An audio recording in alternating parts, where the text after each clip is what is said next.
Alright guys, jumping into League for 3 stars in Gamble. Round 9, we got the Killka Beast going against the Ronto Fangs. Bhed Psyches taking on the Guado Glories, and we are taking on the Guado Glories. So let's go in. So we got, I mean, all the techniques are set, right? Like, we haven't learned anything new in quite some time. So there's not really a high likelihood that any techniques are going to be ones where, you know, we've learned them but we haven't equipped them, right? Like they're gonna generally be set how we want them set.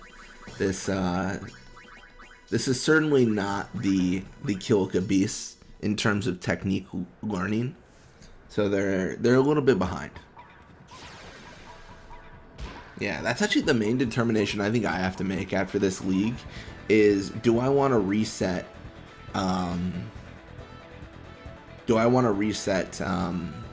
like the league prize a bunch over and over and over to try to get that tech find. Generally I'll do that, but I'm really torn on doing that.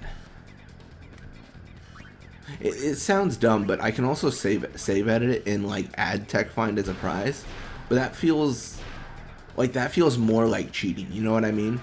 Like if it randomly occurs through like me just saving and like resetting the game over and over and over, it feels a little bit more legitimate because at least there's like a chance that like there's a chance, but it's not guaranteed.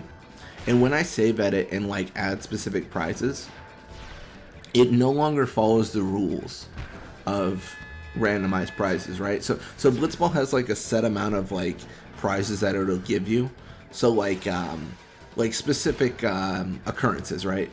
It's like, I don't remember the exact percentages. It's like dark matter for a league is like 5% or 10% for the first place. Then like return spheres passed in there and like all this stuff. And I mean, I can put weapons as prizes, which is obviously not how the game's supposed to work. So like it's tough because we don't want to cross that threshold, right? We don't want to modify the game to the point to where like, you know, it's impossible. The only thing we want to modify, I guess, on my end, getting into it, is the only thing that we can modify is Blitzball teams. So like we'll edit teams and like add specific people and, you know, set specific contracts and add the Bhed Psyches to our team, but we won't. I mean, that's like the extent of what we'll do.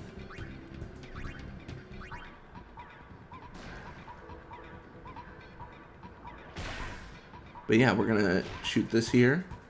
This is really unlikely to make it, but we didn't have an awesome option. We probably could have actually just passed it to Eager.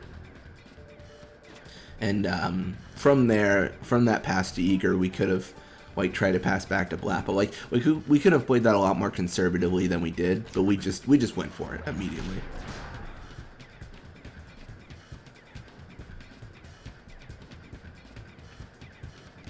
Dude, we are just withering block. See, this is actually the thing I was talking about earlier, though, a few videos ago.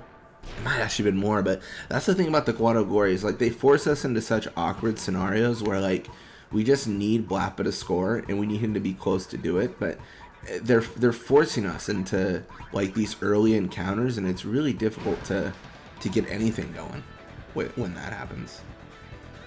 So, like, Nav isn't nearly as bad as everyone else. I don't think at this time he is. I mean, he'll become faster. He'll become the fastest original Glory, actually. But at this time, I don't think he's hit that level. But yeah, let's... Oh my gosh. Alright, well this is...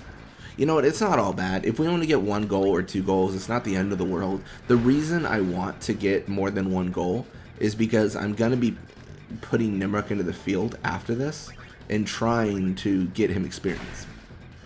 If I keep myself at 1 goal, if I get scored on and then the game ends, like I tie the game and then the streak is dead. But looks like we do get that additional goal with Eager. We just had to change up how we are going about it, and it looks to be working. Alright. Gonna open my water. That's the one problem about having like water and stuff. When I open it, like it normally it's pretty loud on the mic. Hopefully that wasn't nearly as loud as before. But yeah, we're 2-0 right now. It's looking pretty promising. We're just gonna try to pass here. Honestly, we're kind of killing time here because that was a pretty rough pass to try for.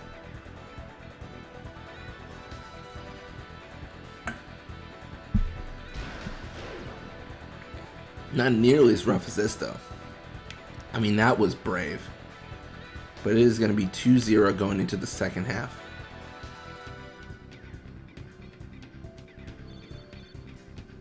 So a little bit of experience for them, a little bit for us. Eager level 50, actually, more HP attack pass. That's good stuff. And we are going to throw Judah into the goal. Judah's pretty much always going to be the one going into the goal because she's such a higher level than late game at this point. And it's all due to the fact that Wither Pass 3, it's giving her so much experience. It's crazy. It's legitimately nutty. So, I mean, we don't hate it. It's very good to have, but it's impressive to say the least. We are going to pass Nimrook. Nimrook to Legam. You guys know how it goes. We're just setting up so that Nimrook and Legam can get some experience. Primarily Nimrook, of course.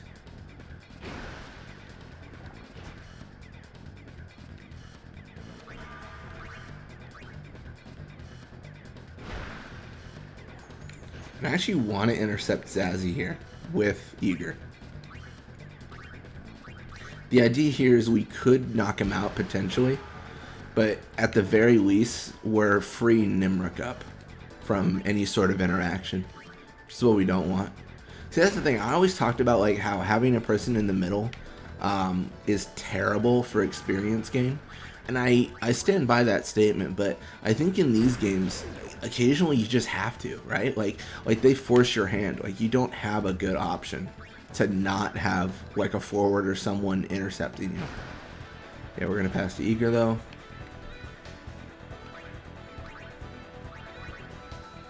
And it's looking pretty promising right now.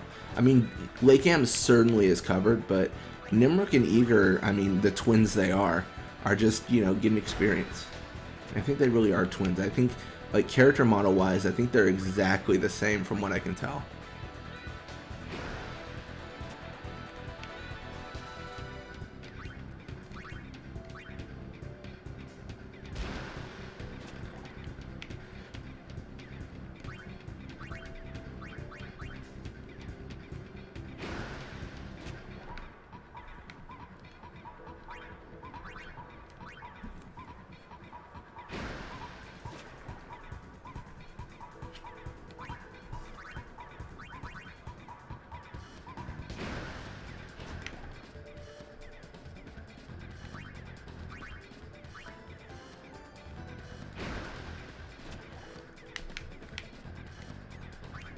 I don't know, I'm like cautiously optimistic here, right? Like that's what, like I'm getting experience, I'm doing the passing, it's looking good. We'll see if it continues.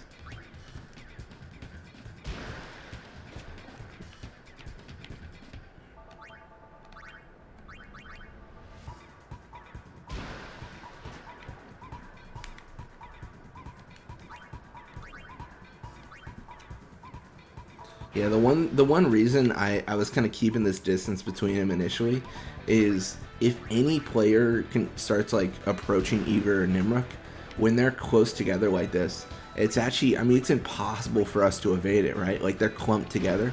Sometimes we can kind of bait a player like we did with Zazzy between Eager and Nimrook, but when we clump together like this, we kind of give up all hopes of that.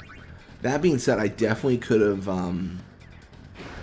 had them go close together much earlier than I did here, but that was just my mistake.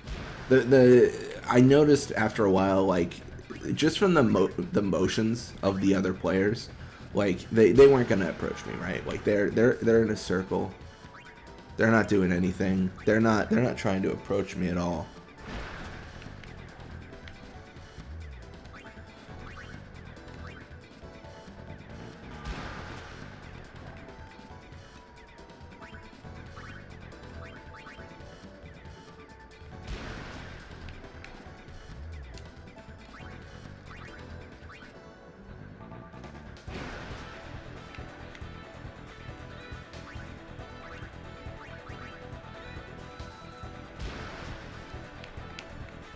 Alright.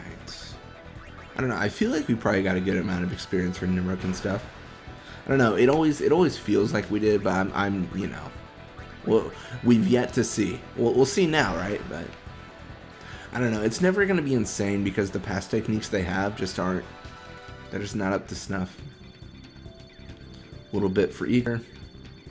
A little bit for Nimrook. A little over 40, it looks like. So we have the Fangs beating the Beast 6-1. Goers win 1-0, and we win 2-0. So not too bad, and I don't think there's anyone that can really catch up. I don't think Gear Guado is going to score like 7 or 8 goals next game. But anyways, thank you guys so much for watching. Hope you enjoyed it, and I'll see you guys next time.